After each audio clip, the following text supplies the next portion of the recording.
श्री राम जय जय राम।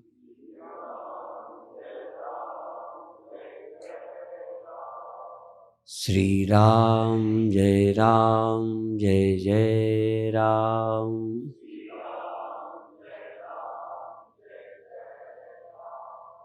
श्री राम जय जय राम।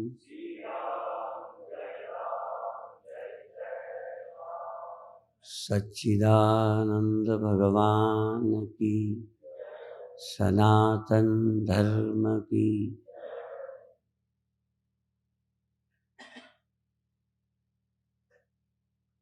दुनिया के सभी वाद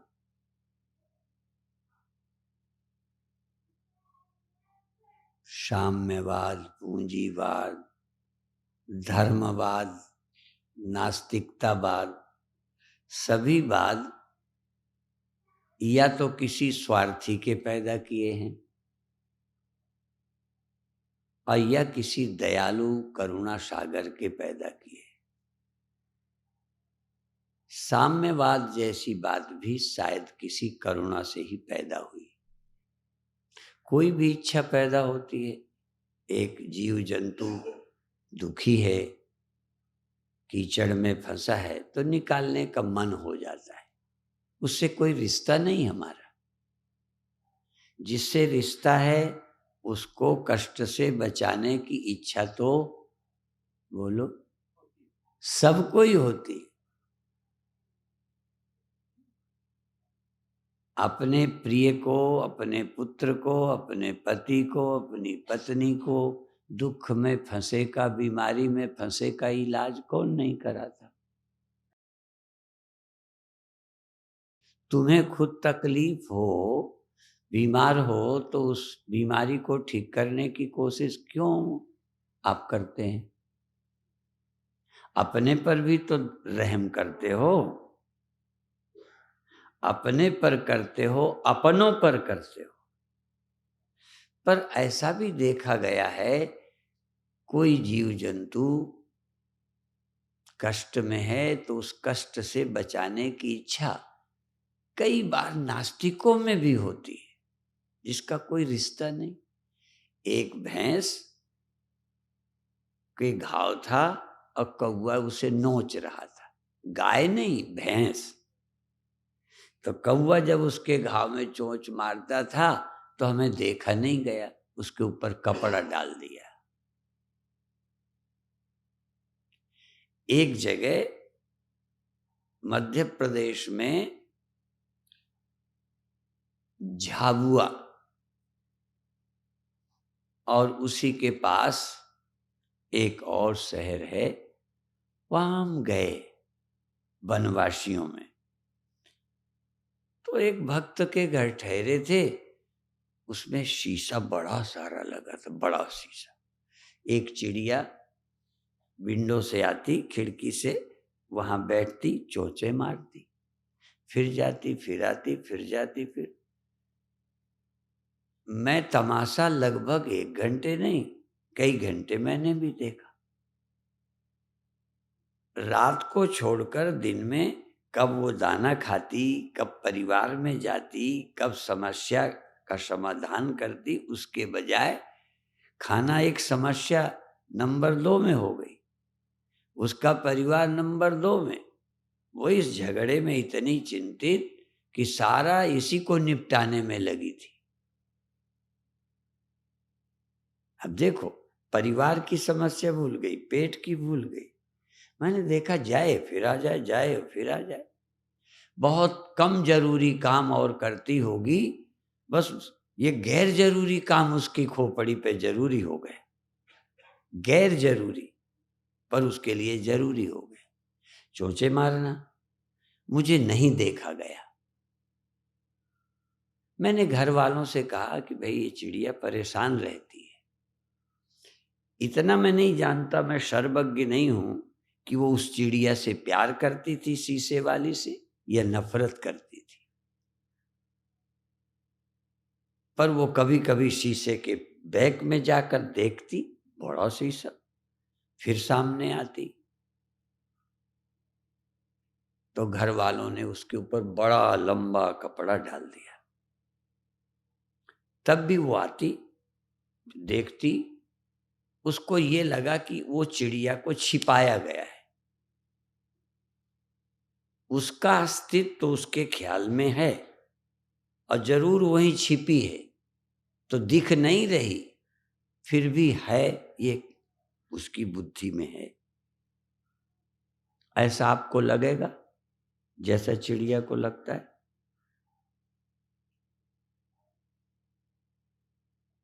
क्या ऐसा आप पागलपन कर सकेंगे?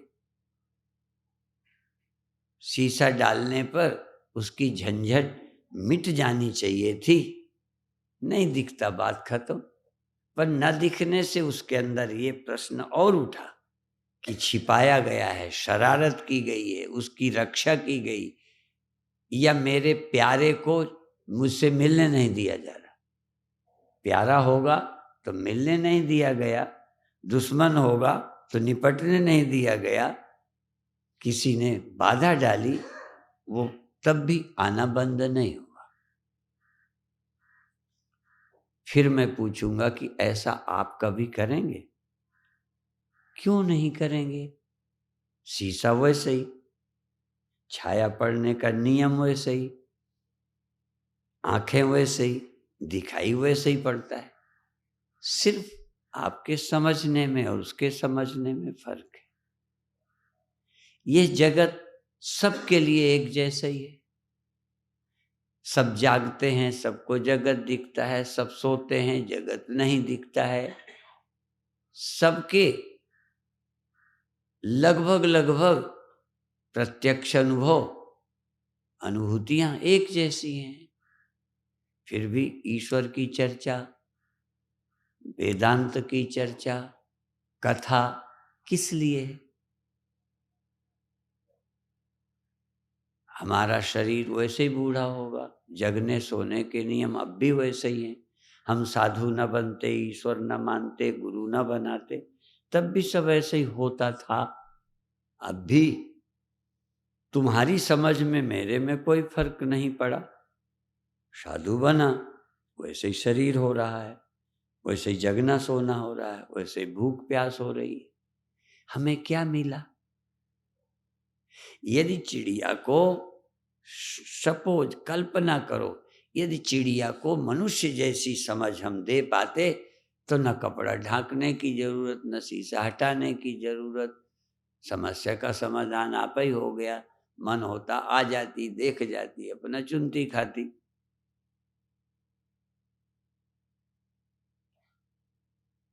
गोस्वामी जी एक जगह कहते हैं, जैसे श्वान कांच मंदिर में,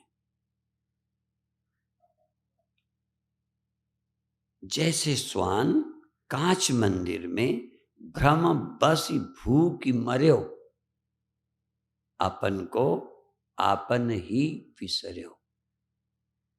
अब वो कांच मंदिर में गया, कुत्ता गया, और चारों तरफ कांच मंदिर, एक शीशे में नहीं गया, कांच का मंदिर। जैसे श्वान कांच मंदिर में भ्रम बस भूख मर्यो, इधर भोंकता है, उधर भोंकता है, वो खुद अकेले और दुश्मन बहुत। इधर देखता है कुत्ता, इधर देखता है कुत्ता, जिधर देखो कुत्ता, और जितना ये भौंकता है वो भौंकते हैं, ये दौड़ता है वो भी दौड़ते हैं, वो दौड़ते हैं। भ्रम बस भूख मर्यो, अपन को आपन ही बिसर्यो।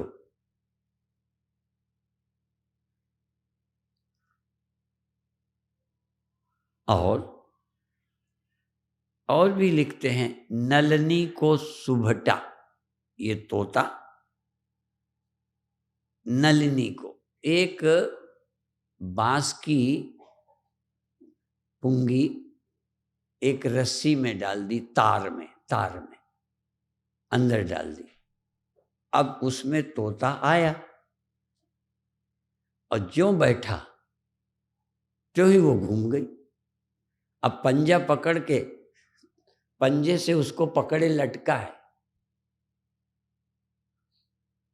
पकड़ा, घूम गई, लटक गया। अब उसको लगा कि किसी ने पकड़ लिया। वो रोज डाल पे लटकता है, कितनी डालों पे लटकता है, छोड़ देता है, उड़ जाता है। लटकना उसके लिए कोई खास बात नहीं है, पर उस लटकने में उसको लगता है मैं खुद डाल को पकड़ के लटका हूं। यहां उसे लगता है कि किसी ने मेरे को जालसाजी की है, पकड़ के लटका दिया, पहले से इंतजाम कर रखा था। बैठा बैठा ऊपर, लटक गया। जाल को जब खुद पकड़ता है वो नीचे से पकड़ता है, चुनता है, चोंच मारता है, देखा है हमने, पर उसमें लटक गया। कहूं किसने पकड़ो, किसने उसे पकड़ा है?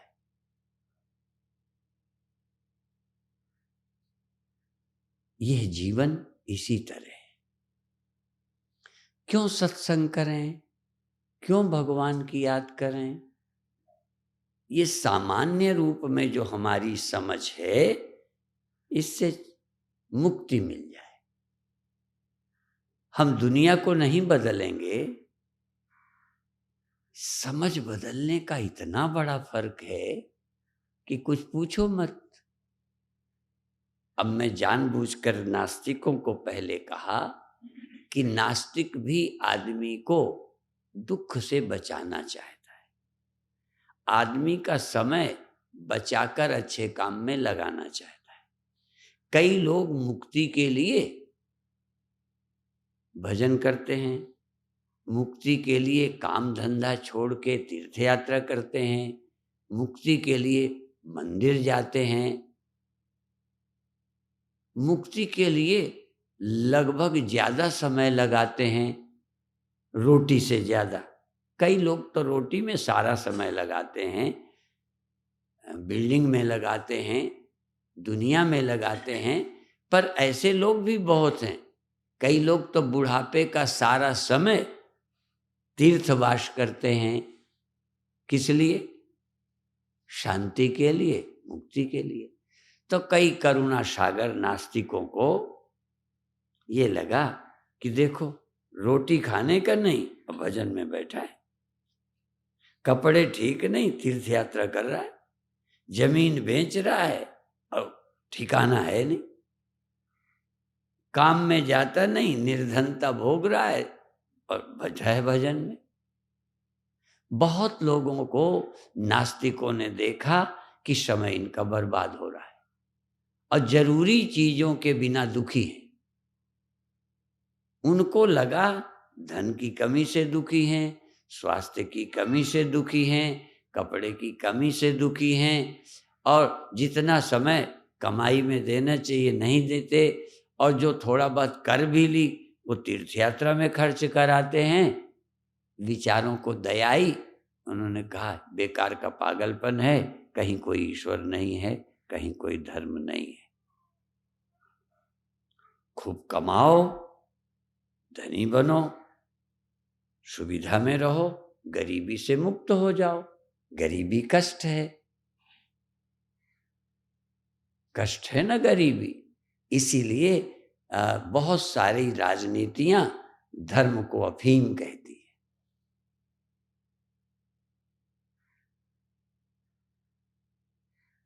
और आज नहीं कल बहुत जगह उनका राज्य हो गया, बहुत देशों में हो गया, बहुत प्रांतों में हो गया, और हो जाएगा। ऐसी पार्टियां देश में भी अपने मत का प्रचार करती हैं, और तुम्हारे धर्म के लेक्चर सुनने वालों को भी कल वो प्रभावित कर लेंगे। कई तो यहां भी आएंगे, वोट वहां भी डालेंगे। कई लोगों को लगेगा ये सही कहते हैं, हमारा टाइम बर्बाद हुआ, मिला तो कुछ है नहीं, इसलिए ये ठीक कहते हैं, रोटी कपड़ा मकान दो, रोटी कपड़ा मकान दो, वरना गद्दी छोड़ दो। ये नारा कौन लगाता है? जनता से लगवाया जाता है। और बहुत अभी भारत में भी शोषित पिछड़ों को इकट्ठा किया गया है। राम को गाली दी जाती है, रामायण नई लिखी जाती है, और राजनैतिक लाभ दिखाया जाता है, धार्मिक लाभ को हम समझते नहीं। उनका भी इरादा देखो, गरीबों को सुखी देने का, सुखी करने का है, इसलिए गरीब उनकी मान गया, बीमार उनकी मान गया। भारत में विदेशी धर्मांतरित कर रहे हैं गरीबों को, बीमारों को, पिछड़ों को, जिनको तुमने अछूत कहा, उन्हें लगा छू लिया जैसे मुक्ति हो गई। अछूत को छू लिया तो मुक्ति हो गई, मान मिल गया तो मुक्ति हो गई। अब मान वाले दुखी हैं, इनका क्या होगा? ये राजे दुखी हैं, उनका क्या होगा? चलो निर्धनों को तो टिकट दे दिया, बिक गए। पर जो राजा हैं वो दुखी नहीं हैं क्या? अध्यात्म बहुत ऊंची बात है, पर उन्होंने भी सुखी ही किया। जो आतंकवादी बनाए जाते हैं उनको भी बनाने के लिए उनको दलील देनी पड़ती है। देखो तुम्हारे साथ ही हो रहा, तुम्हारे साथ ही हो रहा, तुम्हारे देश का कोई ना कोई तरीका है। तो निर्धनों की निर्धनता का दुख दिखाया। लोगों को छोड़ो, मुझे दिख जाता है, यदि मैं बहुत निर्धन देखूं तो एक बार मुझे अपना वेदांत फीका लगेगा। मैं झूठ नहीं बोलता। जब एक इलाज कराने के लिए गरीब आता है, पैसे नहीं हैं, तो या तो मैं दूं, यदि मेरे भी नहीं दे पाया तो किसी की सिफारिश करूं। यदि सिफारिश से न हुआ तो लगता है भाई वही बात ठीक है। कोई बात लाने के लिए मनुष्य को प्रभावित करना ही पड़ेगा, उसका लाभ बताना पड़ेगा। धर्मांतरित होने वालों को धर्मांतरित होने में लाभ दिखाई पड़ा या हानि? निर्धनों को किसी पार्टी में जाने में लाभ दिखाई पड़ा, तुम्हारी पार्टी में रह के लाभ नहीं दिखाई पड़ा। एक नास्तिक होने को भी लाभ दिखाई पड़ा। क्या दिखाई पड़ा? धर्म माना, कहीं गलत सलत शादी की, गलत सलत गए, निंदा और हुई। यदि ना हिंदू होते तो कोई बात नहीं। इसका मतलब हिंदू न होने में तुम्हें फायदा नजर आया। देखो, नास्तिक होने में भी एक फायदा है। इतना टाइम दो फिर भी मुक्ति होगी कि नहीं खतरा। कई ने कहा मुक्ति है ही नहीं, ये बेकार की बात है, ना कोई जीव है, ना नरक जाता है। अच्छा लगा। इतने दिन भजन करने के बाद भी नरक जाने का कहीं ना कहीं डर बना रहा। इतनी पूजा करने के बाद भविष्य की चिंता रही। लेकिन नास्तिक ने एक बात से साफ कर दिया, यावत जीवेत सुखम जीवेत, ऋणम कृत्वा घृतम पिबेत, भस्मीभूतस्य देहस्य पुनरागमनम कुतः। ये बात बताई, और बताने से कि कोई जीव नहीं है, कोई स्वर्ग नहीं जाना पड़ता, बस शरीर मरा, बात खत्म। तो कई को बड़ी राहत मिली, नरक नहीं जाना पड़ेगा। पर एक बात है, मरना तो पड़ेगा। नास्तिक नरक जाने से बचा रहा है, स्वर्ग जाने का लोभ हटा रहा है। नरक जाने का भय, स्वर्ग जाने का लोभ तो हटा, लेकिन मैं मर जाऊंगा, ये छूट जाएगा, इस दुख से नास्तिक नहीं बचा सकता। गंभीरता से मैं चर्चा कर रहा हूं, करता सरलता से हूं। पर मैं मर जाऊंगा, मेरे बच्चे छूट जाएंगे, इस वेदना को कैसे झेलूं? मृत्यु का दुख उसे होगा। मैं मध्य प्रदेश में एक तहसीलदार के घर ठहरा। मेरे प्रवचन सुन के जरा विश्वास जगा, तो एकांत में एक बात पूछी कि मुझे सचमुच बताओ, पुनर्जन्म होता है? आपके मनों के अंदर भी प्रश्न आते ही आते हैं, इसीलिए बुद्धि में संदेह रहता है, प्रश्न उठते हैं। तो जब मैंने कहा हाँ पुनर्जन्म होता है, तो बहुत खुश हुए। तब मुझे आश्चर्य हुआ कि लोग तो पुनर्जन्म से छुटकारा चाहते हैं, पुनर्जन्म न होने की बात सुन के कई को राहत मिलती है, इन्हें पुनर्जन्म की बात कहने से खुशी क्यों हुई? मैंने पूछा कि आप क्यों खुश हुए? कहने लगे मुझे लगता था मैं मर जाऊंगा। पुनर्जन्म का मतलब है कि मरूंगा नहीं। बात गहराई की है। पुनर्जन्म नहीं होने का मतलब खत्म हो जाएंगे, पुनर्जन्म का मतलब देह खत्म होगा और हम जन्म लेंगे, तो राहत मिली ना। पुनर्जन्म भी मरने से बचाता है। मरने का ख्याल नास्तिक को होगा, मैं समाप्त हो जाऊंगा। धर्मात्मा को, शास्त्र विश्वासी को पुनर्जन्म के ख्याल से ये रहेगा कि हम देह छोड़ेंगे, कर्मों के अनुसार कहीं जन्म लेंगे। बल्कि यदि उसे ये भी लगे ना, मर जाने का डर जिसको हो, उसको कहो कि तुम नरक जाओगे, तब भी कहेगा ये अच्छा, मरूंगा तो नहीं कम से कम। एक बदमाश मिल जाए तुम्हें मार डालने को कहे, और एक कहे कि नहीं इसको मत मारो भाई, इसको तुम इसके देश के बाहर दूसरे देश पहुंचा दो, तो कहेगा दूसरे देश पहुंचा दो, मारो नहीं। मरने की तुलना में किसी गलत जगह भी पहुंचा दे, कम से कम जिंदा तो रहेगा। तो एक को तो खतरा है कि काल हमें खा जाएगा, एक को है कि हमारे देह को खा जाएगा, पर हम दूसरे जन्म में चले जाएंगे। बर्खास्त होना और ट्रांसफर होना, बर्खास्त होना ज्यादा बुरा है। ट्रांसफर हो गया तो कोई बात नहीं, अच्छी जगह से रद्दी जगह भेज दिया, ठीक है। तो एक एक चीज सोचनी है जिससे हम किसी चीज में टिकें। आज मैं सोच रहा था, गीता कहती है स्थिर बुद्धि, जिस निर्णय को फिर हमारी बुद्धि जिस निर्णय को फिर ना काटे,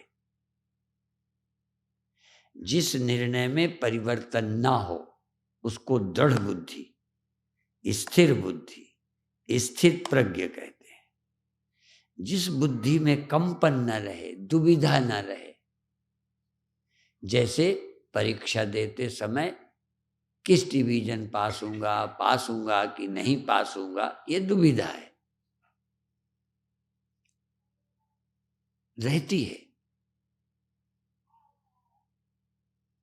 पर क्या रहेगा मरने के बाद, क्या होता है, कहाँ जाते हैं, दुविधा न रहे, ऐसा कोई निर्णय संदेह रहित। उस निर्णय के पाने के लिए सत्संग है, स्थिर बुद्धि जिसमें संदेह ही नहीं। उदाहरण के लिए एक साधारण उदाहरण दूंगा। हम जब रात सोते हैं तो सपना अच्छा या बुरा कोई आएगा, वो अपन गारंटी नहीं करते। आप कर सकते हो, कोई एक्सीडेंट हो जाए स्वप्न में, सोए आराम से। कई को सपने अच्छे बुरे आते ही हैं, ऐसा शायद है जिसको कोई बुरा स्वप्न ही ना आता हो। मुझे भी आते हैं। हम तो रोज सफर में चलते हैं, कितने लोगों का एक्सीडेंट होता है, मरते देखते हैं। तो एक आध बार अपना भी स्वप्न में एक्सीडेंट हो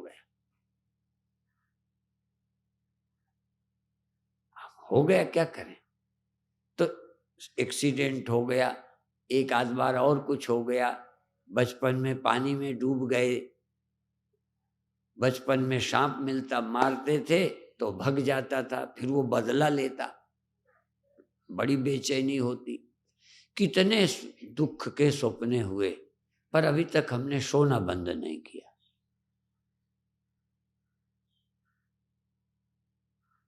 अच्छा, जिनको बुरे सपने होते हैं वो सोते नहीं, क्योंकि सपना तो सोने पर आएगा, ना सो तो नहीं आएगा। तो सोना जरूरी भी है और सपना आ भी सकता है। तो एक हिम्मत है हमारे अंदर, हमारे है, तुम्हारे है कि नहीं मैं जानता नहीं हूं, यद्यपि मुझे पता है, पर आपसे ही उत्तर चाहूंगा। ये समझ कर सो जाते हैं कि जो होगा होगा, थोड़ी देर बड़ी बुरी हालत रहेगी, पर बिगड़ेगा कुछ नहीं। यदि स्वप्न में एक्सीडेंट का स्वप्न मान लो होता है, पानी में डूब मरने का होता है, सांप के कांटे का होता है, आतंकवादी गोली से मारते हैं, वही वाला स्वप्न, कोई ना कोई मरने का संबंधित, कष्ट से संबंधित स्वप्न आता है, तो आराम से मच्छरदानी लगाकर, कपड़ा बिछाकर, निश्चिंत होकर सो जाते हैं। क्यों सो जाते हैं? कि होगा तो स्वप्न ही होगा। स्वप्न होगा, ये क्या कम निश्चिंतता है?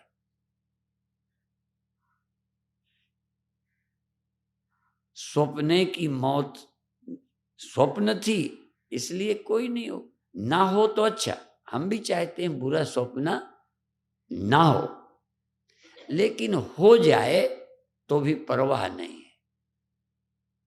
इस हिम्मत से हम रात को सो जाते हैं। आप नहीं सोते? कौन सी हिम्मत है कि वो स्वप्न है? अच्छा, यहां यदि कह दिया जाए रात सोए कि नहीं, आज रात तुम्हारी मौत होगी, अब यहां क्या करें? वो मौत तो झेल ली क्योंकि वो झूठी है, ये मौत क्यों नहीं झेलने को तैयार? क्योंकि ये सच्ची है। यदि ये भी मौत झूठी हो तो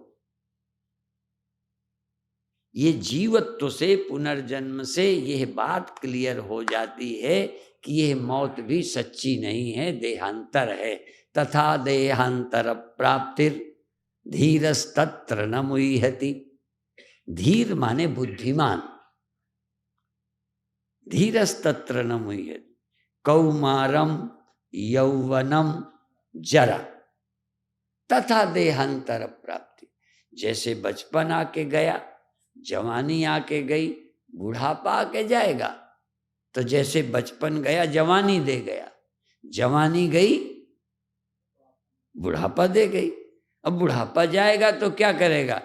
तथा देहांतर प्राप्तिर, दूसरा देह दे जाएगा। धीरस्तत्र न मुह्यति, बुढ़ापा जाएगा, देह जाएगा, ये एक बूढ़ा जाएगा, बच्चा देह दे जाएगा।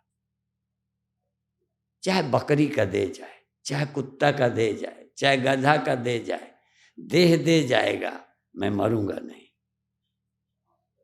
जेहि जोनि जन्म हूं कर्म बस, तहां राम पद अनुराग हूं। मैं किसी योनि में जाऊं, मरूंगा तो नहीं। ये ख्याल आना भी एक मुक्ति है, ये एक शांति है, पर ये पूरी नहीं। मरने वालों ने, जिन्होंने पुनर्जन्म इंकार किया, उन्होंने हम पर रहम किया कि टाइम बर्बाद ना करें, पर वो मृत्यु के दुख से नहीं बचा सके। मार्क्स मरने देगा, लेनिन मरने देगा, धर्म तुम्हें मरने नहीं देगा। नरक की बात तो कहेगा, स्वर्ग की बात तो कहेगा, लोक लोकांतर की बात कहेगा, लेकिन मरने की बात धर्म नहीं कहेगा। यहां तक इस्लाम हमसे भिन्न है, पर मरने की बात वो भी नहीं कहता।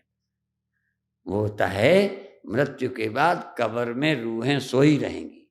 खुदा बंद करीम कयामत के दिन सब सोई रूहों को उठाएंगे और नया खोल देकर स्वर्ग या नरक भेजेंगे।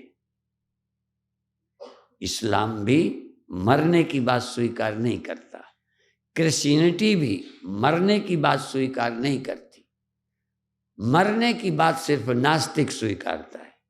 इसलिए चाहे वो गरीबी को दूर करता है, पर जैसे किसी बकरे को चराया, एक बकरा बेचारा फिर रहा था, खाने को नहीं मिलता था, तो एक ने बकरे को पाला और खूब खिलाया। जब बकरा तगड़ा हो गया तो कसाई को बेच दिया। एक कम्युनिस्ट हमें बकरे की तरह चराकर मरने की बात कहते हैं।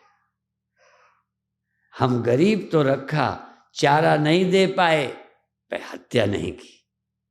हमने किसी निर्धन की हत्या की बात नहीं कही। हमने उसे एक आश्वासन दिया कि तुम मरोगे नहीं। धर्म मृत्यु के दुख से बचाता है, पर धर्म पुनर्जन्म से नहीं बचाता।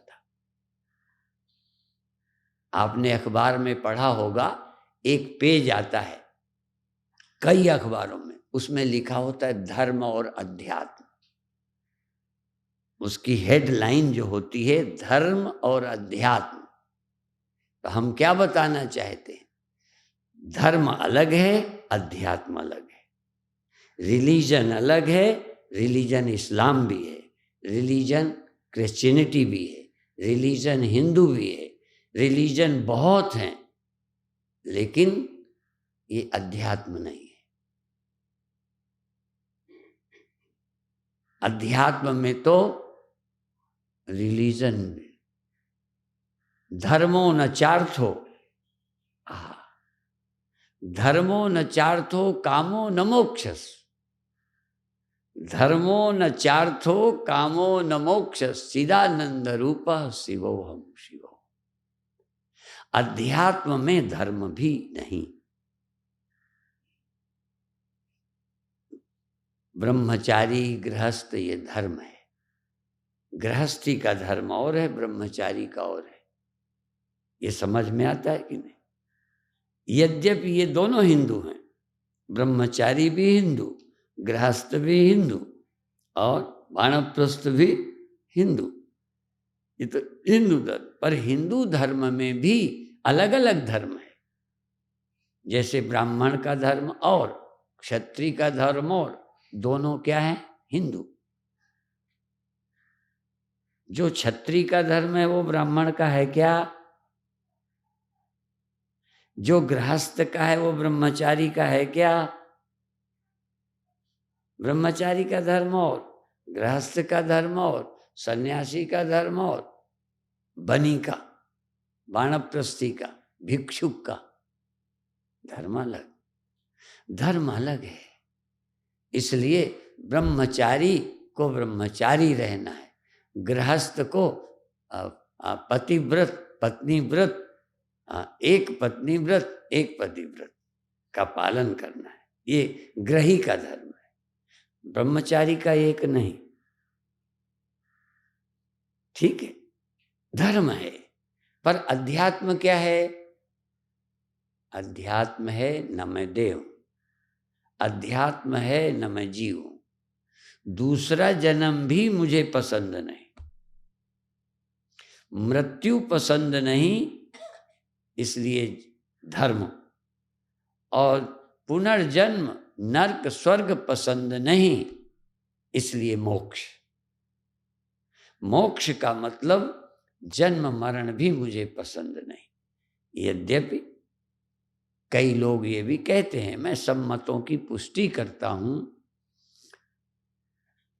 कई लोग कहते हैं हमें कैवल्य नहीं चाहिए, जन्म मरण से छुटकारा नहीं चाहिए, हम आए जन्म लें, मृत्यु भी नहीं चाहिए और मोक्ष भी नहीं चाहिए। जेहि जोनि जन्महूँ कर्म बस, तहाँ राम पद अनुराग हूँ। मुझे जन्म चाहिए, मृत्यु नहीं। माने देह धारण और देह त्याग मुझे स्वीकार है, क्योंकि जन्म तो तभी होगा, देह रखे रखे जन्म हो जाएगा कि देह छोड़ने पर होगा। पुनरपि जननम पुनरपि मरणम पुनरपि जननी जठरे शयनम। दूसरा जन्म तो तभी होगा जब देह छोड़ूंगा तो दूसरा पकड़ूंगा, दूसरा छोड़ूंगा तो तीसरा पकड़ूंगा। देह छोड़े बिना देह पकड़ा नहीं जा सकता। बचपन गए बिना जवानी नहीं आ सकती। एक के जाने को तैयार हो, आप बचपन को जाने देना चाहोगे कि बनाए रखोगे? खैर वो जाएगा तो जाएगा, पहले तो इच्छा पूछता हूं। जब छोटे थे आपका क्या दिल करता था? बड़े हो जाए, वहां तक तो आप राजी थे, छोटे से बड़े होने को, बच्चे से जवान होने को। यद्यपि बच्चे बहुत अच्छे लगते हैं बूढ़ों को, जवानों को भी, लेकिन बच्चे को जवान होना अच्छा लगता है। चाहे इनसे पूछो बच्चे क्या चाहते हैं, ऐसे ही बने रहें कि थोड़ा बड़े हो जाए। यहां तक तो चाहा और हो भी गया, चाहा भी कि बड़े हो जाएं और हो भी गए। आगे एक नंबर आता है कि चाह नहीं रहे पर होना पड़ेगा। बचपन से जवान होना भी चाहा, और जैसा चाहा वैसा प्रकृति ने कर दिया। अब आगे आ गए, अब हम नहीं चाहते बूढ़े हो जाएं, तो प्रकृति मानती नहीं। ठीक है, और देह कोई छोड़ना नहीं चाहता। नास्तिकों से पूछना, छोड़ना चाहते हैं? यदि ये देह छोड़ना चाहे ना तो फिर सत्ता की जरूरत क्या? यही छोड़ दें, मर जाएं, छुट्टी हो गई नास्तिकता से। तो नास्तिकता से तो छुट्टी ऐसे ही हो गई, क्योंकि उन्हें मरना पसंद है। तो ये मर ही जावें तो सारा विश्व छूट जाए नास्तिकों से। पर मरना उन्हें भी, बोलो, पसंद नहीं है, पर मरना पड़ेगा। जैसे हमको बूढ़ा होना, पर अब देखो, पर हम तो बुढ़ापा झेल लेंगे ये समझकर कि चलो आगे अभी ट्रेन चलनी है, 3rd क्लास में बैठे हैं, पर आगे स्टेशन आ जाएगी, इससे पीछा छूट जाएगा। हमें तो नया शरीर मिलने वाला है, इसलिए बुढ़ापा झेलेंगे, क्योंकि गाड़ी चल रही है। बचपन गया, जवानी आई, जवानी गई, बुढ़ापा आया। अब बुढ़ापा जाएगा ही, कुछ मिलेगा नहीं, ऐसा नहीं है। अब बुढ़ापा जाएगा, बचपन आएगा, इसलिए हमारी तो जीभ लपलपा रही है, लड्डू घुल रहे हैं। यदि सचमुच तुम्हें लगे जैसे आप पुराना कपड़ा उतार कर, है तो कठिन श्लोक ये, सब पे लागू नहीं होता, सब तो बड़े डरे हुए हैं, क्योंकि नास्तिक हैं, डरे हुए हैं नास्तिक। आप नया पुराना कपड़ा, मैला कपड़ा उतारते हो खुशी से कि नहीं? पुराना, रद्दी, फटा, सड़ा, गंदा उतारते हो खुशी से, और नया धुला वाला पहनते हो नहीं? यदि सचमुच आप आस्तिक हो, सचमुच आप गीता समझते हो, सचमुच गीता पर विश्वास है, तब बूढ़ा शरीर, रद्दी शरीर देकर नया शरीर मिलना है तो ये खुशी का दिन है, मृत्यु की रोने का दिन है।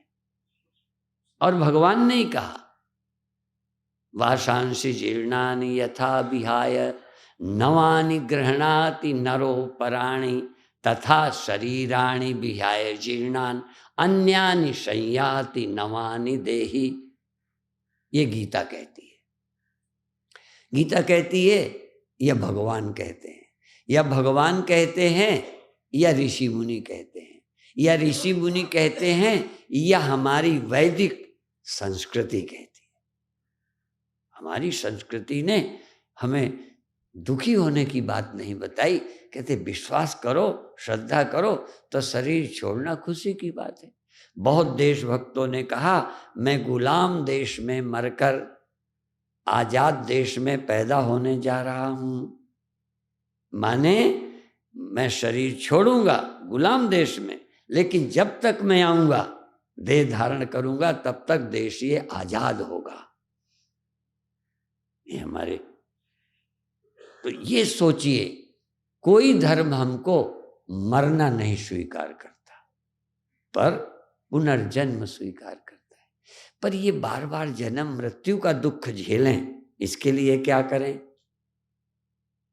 ये जन्म मृत्यु बार बार भी हमको सता न सके, कहने इसको स्वप्न समझें।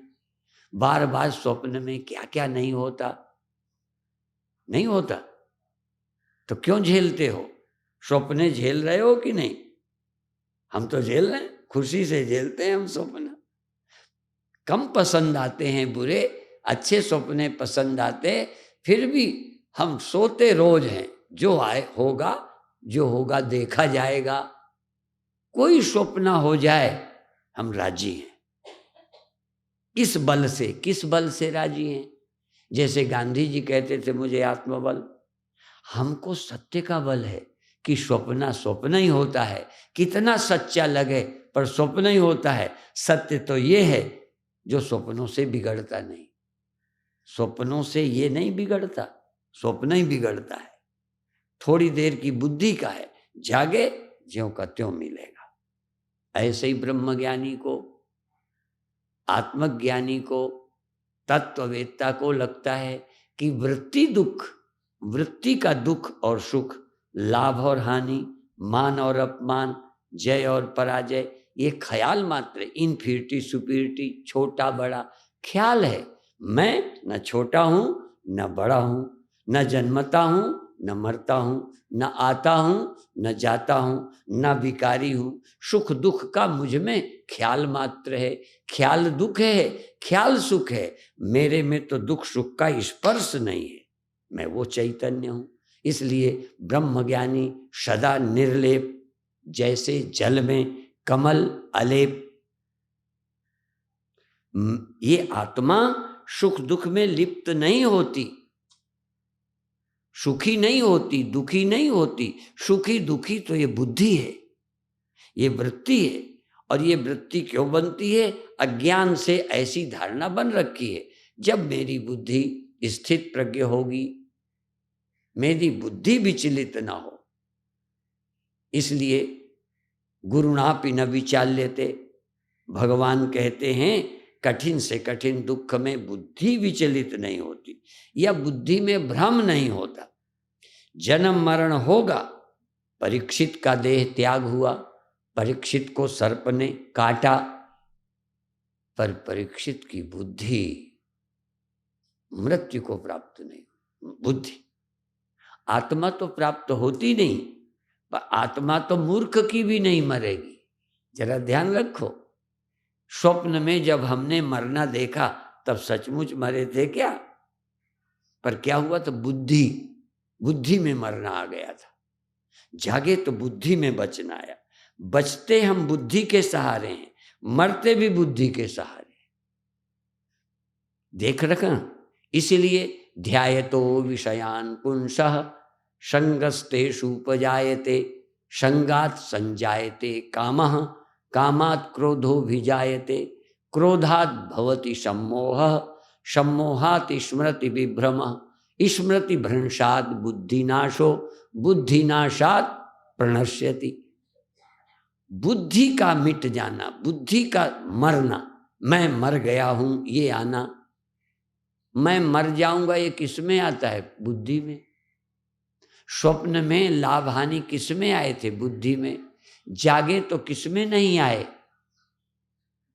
जागते कौन सुरक्षित स्वीकारता है? बुद्धि। यद्यपि बुद्धि बेवकूफ नहीं है, सुरक्षित देह मिला, सुरक्षित घर मिला, तो बुद्धि ने माना वो स्वप्न था। तो बुद्धि के पास एक ऐसा सुरक्षित तत्व मिलना चाहिए जिसको वेदांत कहता है त्रिकाल अबाधित्वम सत्यत्वम जिसको तीनों काल, जागृत काल, स्वप्न काल, सुषुप्ति काल, तीनों काल, भूत काल, वर्तमान काल, भविष्य काल, तीनों काल जिसको बदलते नहीं हैं, त्रिकाल अबाधित, तीनों कालों में अपरिवर्तित ज्यों का त्यों रहने वाला यदि बुद्धि को मिल जाए। अभी मुझे देह मिला है काल बाधित, आपको देह मिला है जिसको काल बदलता है। आपके देह को तो नहीं बदलता। और आपकी बुद्धि किसे मैं कहती है? देह को। आपकी बुद्धि देह को मैं कहती है और देह बदलता है, तो आपकी बुद्धि क्या मानती है? हम बदल जाएंगे, हम मर जाएंगे, हम पैदा हुए हैं। तो ये बुद्धि देहात्मिका बुद्धि, देहाभिमानी बुद्धि। अब ब्रह्म स्थित, स्थित प्रज्ञ, जो बुद्धि ब्रह्म में स्थित है, जिसकी बुद्धि ब्रह्म में मैंपना कर चुकी है, तो यदि अब हम सो जाएं तो ब्रह्म मर जाएगा, खतरा हो जाएगा। बोलो, जान के मैं उल्टा सीधा बोलता हूं। देखो, हम सो जाएं तो भी धन को खतरा है, जागेंगे तो लूटे मिलेंगे। सोए में लूटे तब पता नहीं था, जागेंगे तो लूटे पाएंगे। क्यों? अभी मेरा जो है वो लुट जाने वाली चीज है, मर जाने वाली चीज है। इसलिए सो जाने पर भी भले निश्चिंत थे, जागने पर चिंता आती है। दो तरह की चिंताएं, एक सोने पर आती है, जगने पर खत्म होती है, उसका नाम स्वप्न है। एक नींद पर निश्चिंत होते हैं, जगने पर चिंता आ जाती है। आपको कब आती है? हाँ, देख लो, जब सो जाते हैं, जब बुद्धि नहीं रहती, जब बुद्धि नहीं रहती तो चिंता कैसे रहेगी? इसलिए नींद में भी चिंता रहित हो जाते हैं। जबकि देह मरने वाला है, धन जाने वाला है, प्रतिष्ठा परिस्थितियां बदलने वाली हैं, पर उतनी देर को बुद्धि सोई थी, जब जागी तब फिर वहीं आ गई। हम बूढ़े हैं, ये मेरा है, ये फलाना है। अब बुद्धि या तो जगत में आई, या नींद में गई, या स्वप्नों में। आज तक बुद्धि परमात्मा में गई ही नहीं। ध्यान रखो, क्या आपको किसी क्षण भी परमात्मा की प्राप्ति का एहसास हुआ? त्रिकाल अबाधित सत्य, हम परमात्मा न कहें तो दूसरा शब्द, त्रिकाल अबाधित सत्य। काल बाधित जागृत मिला, काल बाधित जागने मात्र से चले जाने वाला स्वप्न मिला, नींद मिली, बहुत अच्छी अवस्था नींद मिली, पर समय उसे भी नहीं रहने देता। पर एक चीज है, त्रिकाल अबाधित का मतलब जिसको काल कभी छूता नहीं, काल से कभी नष्ट नहीं होता, काल जिसे जन्म नहीं देता, काल जिसको प्राप्त नहीं कराता। काल नहीं ब्रह्म को प्राप्त कराता, ध्यान रखना। कई लोग कहते हैं एक समय आएगा जब हमें ब्रह्म मिल जाएगा। हम बताएं, एक समय आएगा जब बुढ़ापा मिल जाएगा, एक समय आएगा जब मौत मिल जाएगी, एक समय आएगा जब और कुछ मिल जाएगा। समय कोई ऐसा नहीं आएगा जब ब्रह्म मिल जाएगा। समय कभी ऐसा नहीं आएगा। जब आएगा तो कोई गुरु मिल जाएगा, जब आएगा तो समझ मिल जाएगी, तो ब्रह्म मिल जाएगा। वो आज चाहो तो आज मिल जाए, समय कभी नहीं आएगा। समय जवानी ले आता है, उसके लिए नहीं। एक छोटे बच्चे को अब कोई मेहनत नहीं करती, क्या करेगा? बच्चे को जवान कौन करेगा? समय कर देगा। आपको मुक्ति समय नहीं करेगा। नींद समय ले आएगा, स्वप्न समय ले आएगा, जागृत समय ले आएगा। हाँ, समय जो कर सकता है मैंने बता दिया। समय मौत ले आएगा, ये सब समय लाएगा। अमृत की प्राप्ति गुरु के द्वारा, अमृत की प्राप्ति गीता के द्वारा, अमृत की प्राप्ति, अमृत तत्व विद्यमान है, वो अबाधित, त्रिकाल अबाधित, नित्य सत्य, सच्चिद आनंद, अनादि और अनंत, सत्यम ज्ञान अनंतम ब्रह्म, वो तुम्हारे साथ। पर वो तुम्हें मिलेगा कब? जब बुढ़ापा आएगा तब। बुढ़ापा तो समय लाएगा। देखो, और सब समय लाएगा, लेकिन उसका ज्ञान, वो ज्ञान से मिलेगा, समय से नहीं। इसलिए आप जवानी में भी पा सकते हो, उसके लिए जरूरी नहीं। देखो, लड़के जवानी में हुए, आपके तो बचपन में हुए थे। पूछता इसलिए हूं कि सरल हो जाए। अच्छा, आप जब 100 वर्ष के हो जाएंगे, 90 के, तब आपके बच्चा होगा।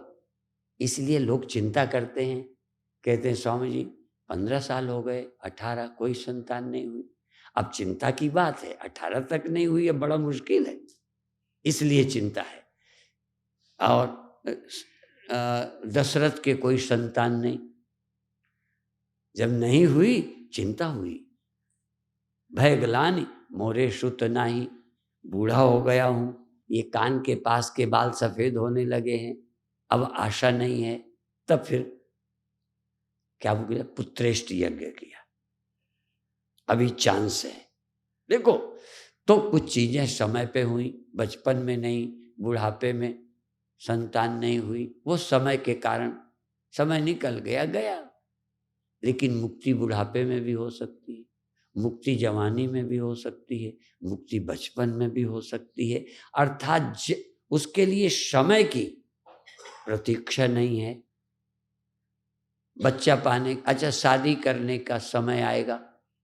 आप जब 5 वर्ष के थे तब आपका ब्याह हुआ था, हुआ था? मैं जान के उल्टा बोलता हूं, तुम तो समझ जाते हो। क्यों नहीं की थी?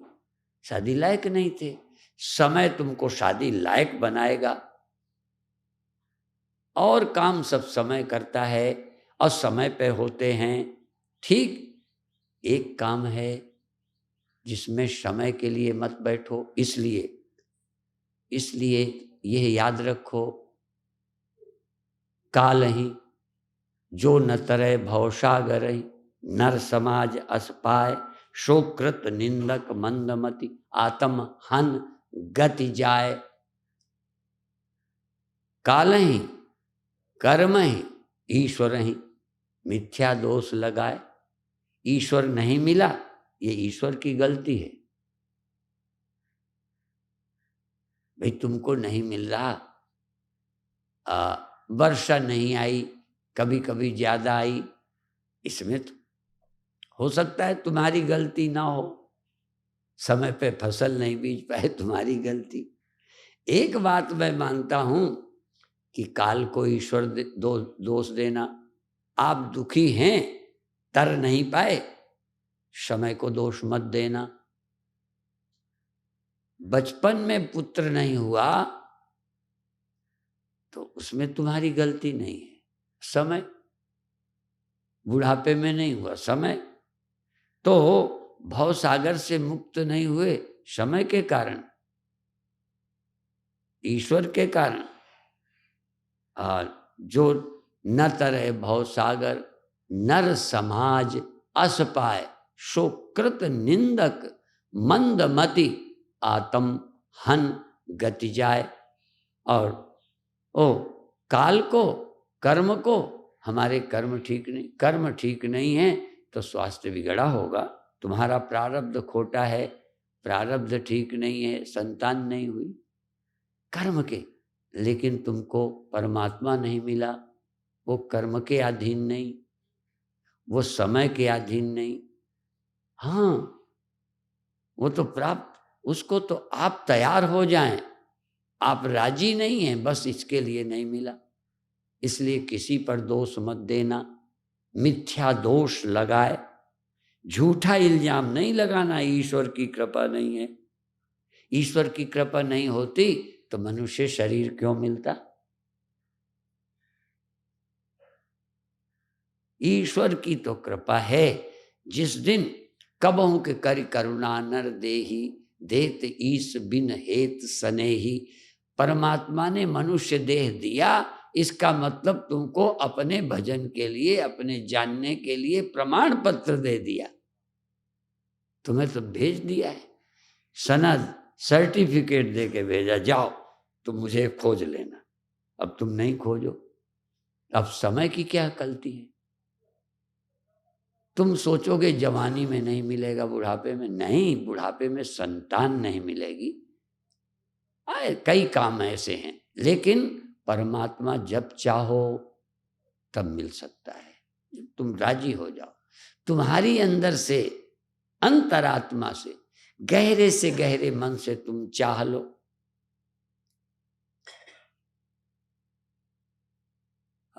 कभी कभी तो नहीं, कई लोग अपने को गिरा भी समझते हैं। पहले आनंद आता था भजनों में, अब नहीं आने लगा, गिरा समझते हैं। छोटे बच्चे थे तब खिलौनों में मन लगता था, अब नहीं लगता।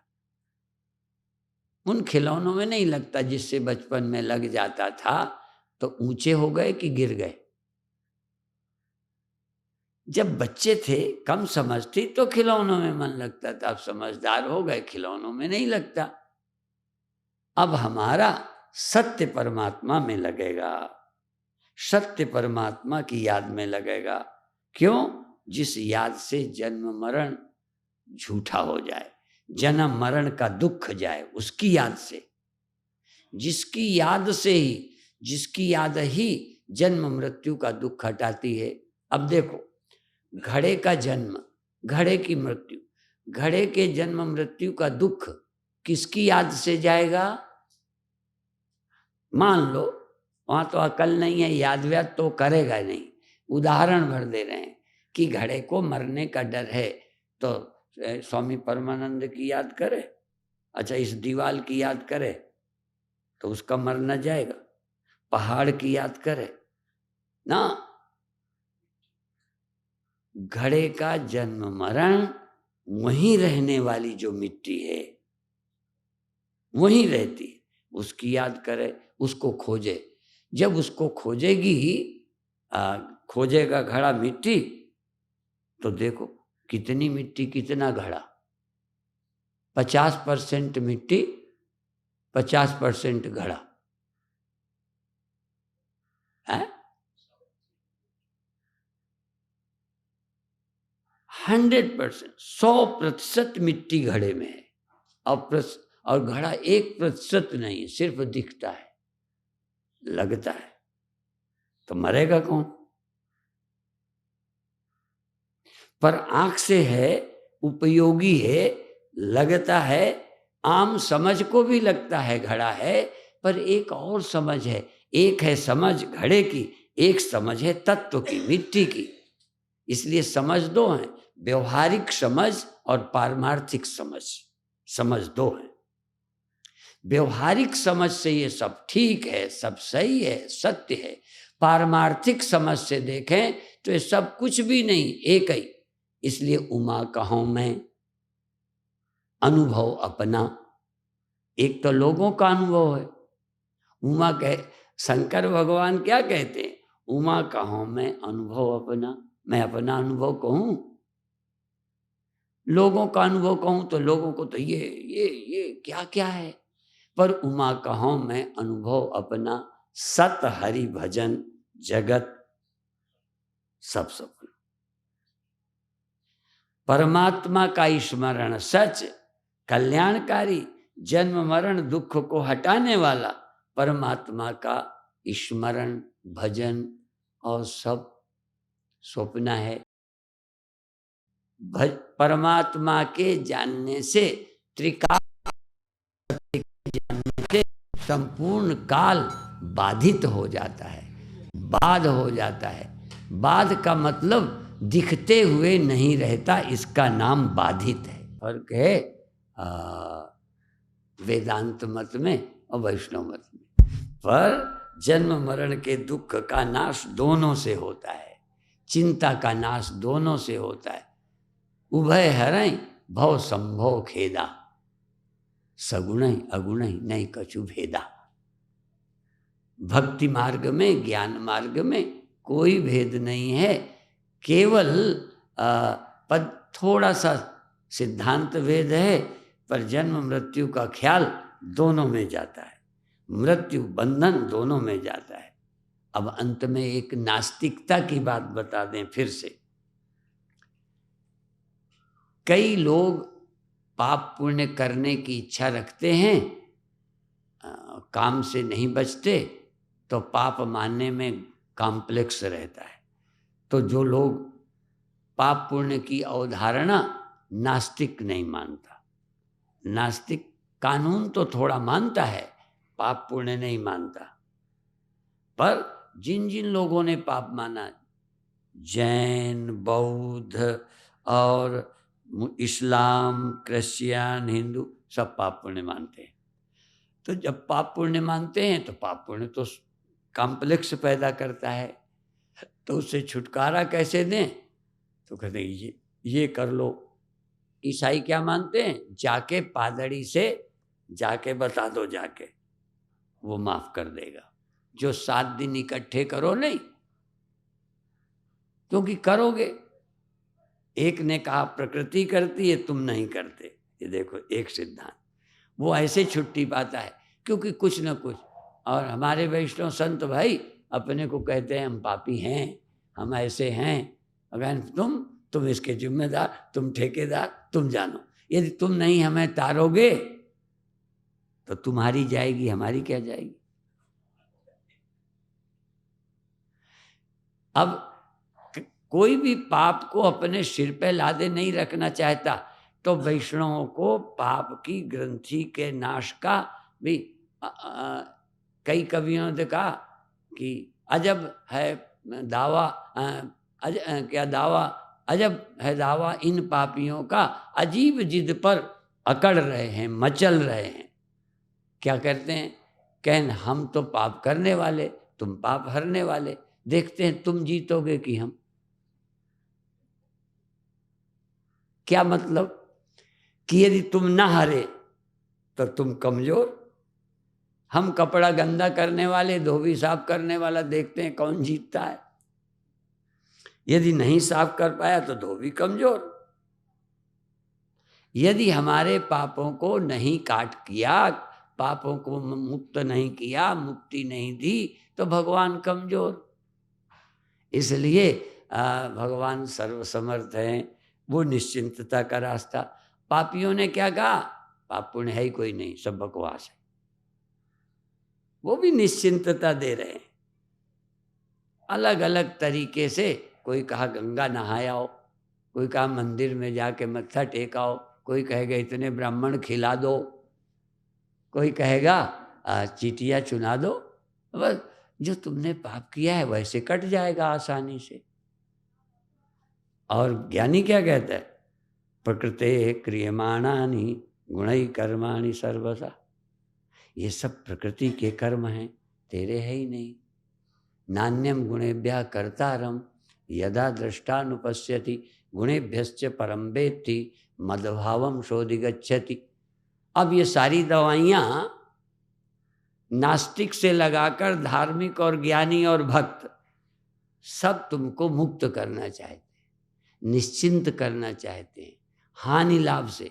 एक तो जन्म मरण, इन दुखों से, संयोग वियोग की इस वेदना से, तो ये उसका खेल है, उसकी ड्यूटी है, उसने ड्यूटी लगाई है। माने आपकी बुद्धि का इलाज, आपकी बुद्धि रोगी है। इस बुद्धि के रोगों को ठीक करने के लिए सभी मजहब हैं। नास्तिक भी तुम्हारा भला ही चाहते हैं, भले उससे साइड इफेक्ट हो जाएं। बात समझ गए ना? कई दवाइयों के साइड इफेक्ट नहीं होते। एक इलाज करता है डॉक्टर, दूसरे रोग हो जाते हैं। ये जितनी वो कौन सी दवाइयाँ होती हैं, एंटीबायोटिक एक करो ना, दूसरी और रोग पैदा करती हैं। पे क्या करें, बिना उसके गुजारा नहीं। तो ये कई ऐसी दवाइयाँ सब लोग दे रहे हैं, सब जनता के भले में लगे हैं, नेता से लगा के अभिनेता तक। अभिनेता क्या कर रहे हैं? तो हमारे बच्चों का दिल बहलाते हैं, एक सुख देते हैं। अब लगता है अब चाहे बहलाते बहलाते ऐसी जगह पटक दें जहाँ जिंदगी में संभलना ही मुश्किल हो जाए। सारे लोग हमारे ही भले में लगे हैं, साधु महात्मा भी आप ही के भले में लगे हैं। भले तुम मरते तक हमारी बात तुम्हारे पल्ले पड़े या ना पड़े, लगे तो हैं ही हम।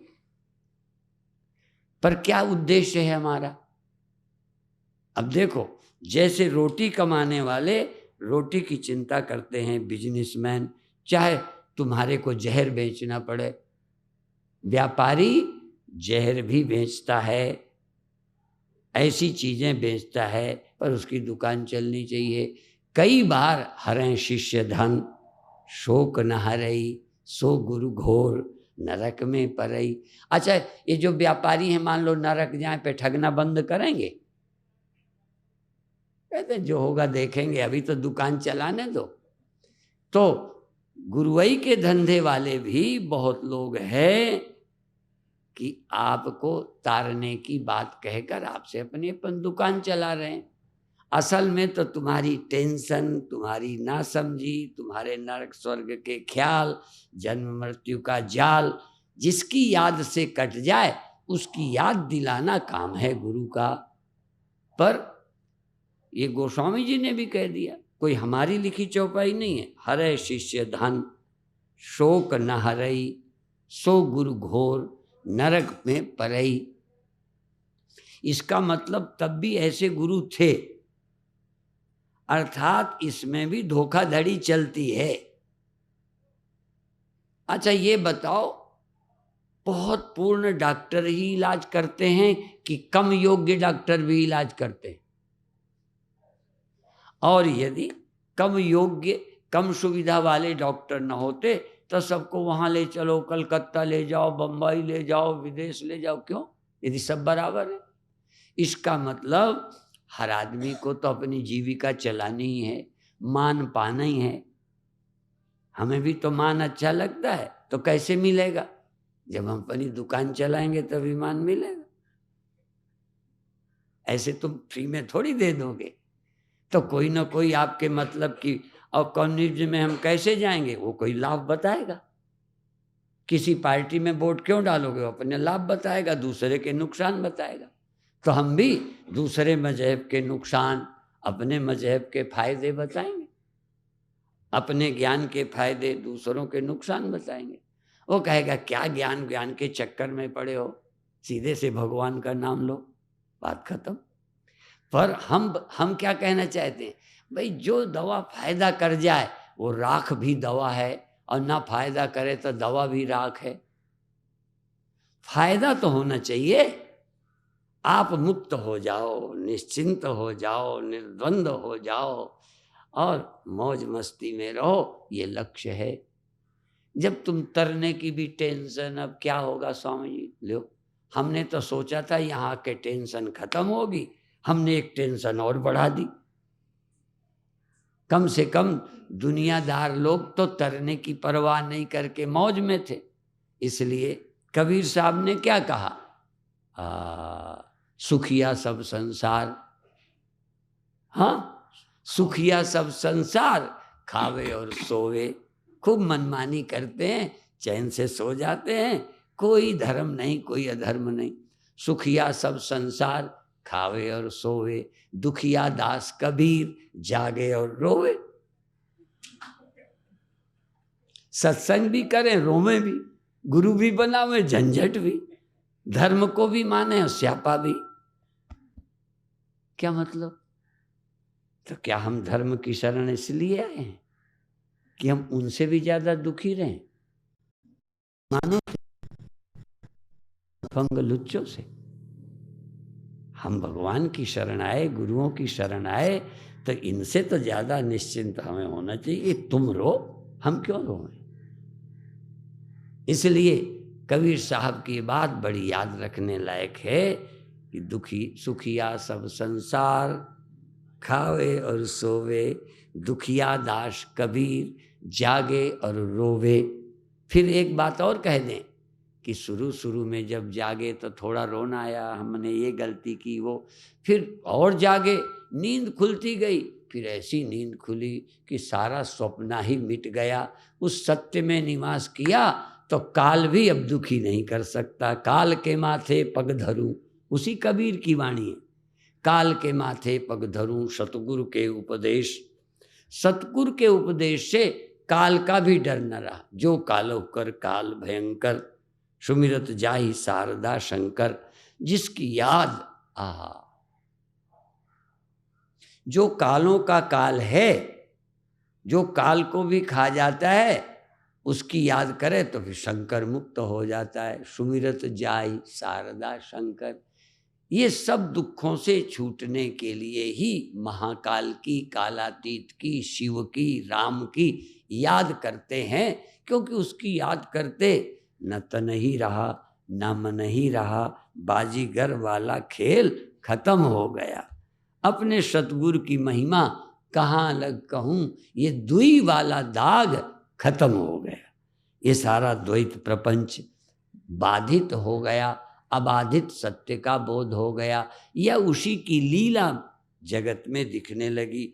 वही नए नए रूप बनावे संवरिया मोरो। मेरा संवरिया, मेरा प्रभु नाना रूप बनाता है, सब रूपों में वही आता है। वही जैसे एक ही मिट्टी अनेक सकल सूरतों में ढलती है, वही तो बनती है। पर बनने वाले ये अपने को घड़ा, उसको सकोरा, अपने को सकोरा, इसको दीवार देख के लड़ते झगड़ते ईर्ष्या करते, कमजोर और ताकतवर मानते। घड़ा, सकोरा, दीवार, कच्ची पक्की, ये सब अलग अलग हैं, पर सब में है कौन? एक मिट्टी। अब एक का ज्ञान नहीं होने से समस्या है। इसलिए उस एक को हम सब जानें, उस एक की याद करें, परोक्ष अपरोक्ष, श्रद्धा से, विश्वास से, ज्ञान से, किसी भी तरीके से उस एक को जो जानना चाहें जान लें, जो मानना चाहें मान लें। हमारे पथिक जी की एक लाइन है, यदि मानना है तो प्रभु को ही मानो, यदि मानना है तो ईश्वर को मानो, यदि जानना है तो आत्मा को जानो।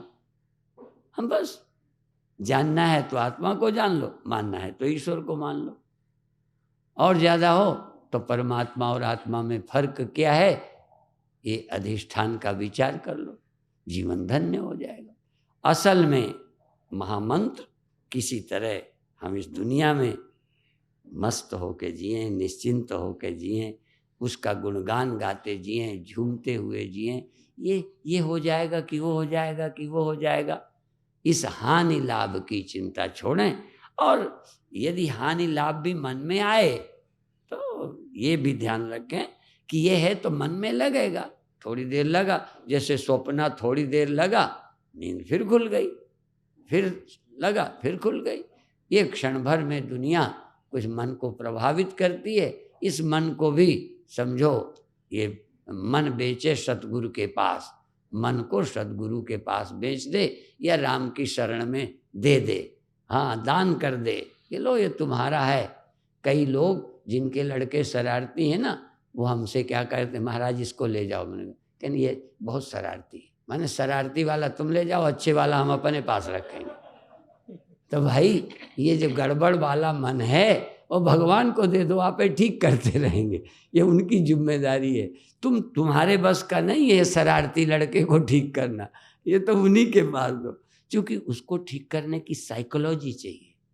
वो तुमसे तो बच्चे चिढ़ने लगे, क्या सुधरेंगे, तुमसे नफरत करते, तो ऐसी जगह जाए जहाँ नफरत ना हो, जिसकी बात बच्चे सुने। कई हमसे भी पूछते हैं, मैंने कहा तुम इतना डांट चुके हो, इतना तुमसे नज़दीकी कि वो तुम्हारी सुनने के मूड में नहीं, इसलिए हम आम लोगों की सुनते नहीं, सदग्रंथों की सुनो, गुरुओं की सुनो। अब कई पति कहते हैं महाराज पति हमारी नहीं मानता। हाँ सचमुच, जो पीते हैं ना पत्नी की नहीं मानते, वो जानते हैं ये तो हमारी वो है, इसकी क्या मानना, कोई गुरु तो है नहीं। इसी तरह कई पत्नियां बड़ी पत्नियों से पति दुखी हैं। तो एक पति साधु बन गया, सच्ची घटना है, साधु बन गया, अब पत्नी को समझावे। तो जानते थे ये तो वही हैं जो कल तक मेरे पति रहे, इनसे क्या सुनना, श्रद्धा ही नहीं थी। इसी तरह पिता